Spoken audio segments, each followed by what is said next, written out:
opeli, leho kuda kuda po, gadone bakota ko, wakaluka lakeo, leku kuda kueto, Yesu sopa obreto weli.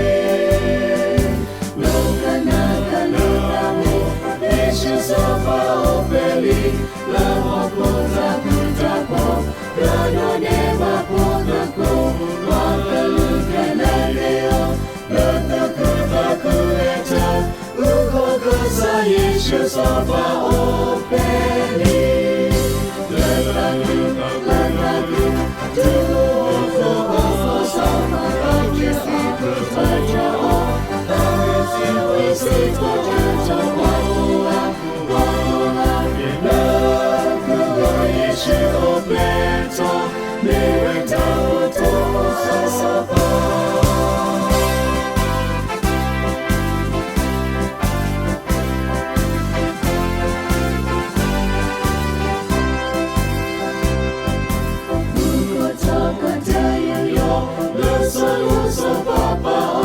Itewe masado he, lepo muka no pe, lage topa pipanya, okle bewe lepo kla, Yesu sopa opleto wele.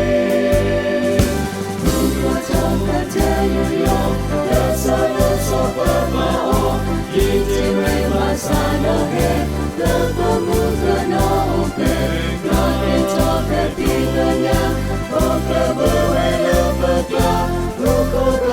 Yesu sopa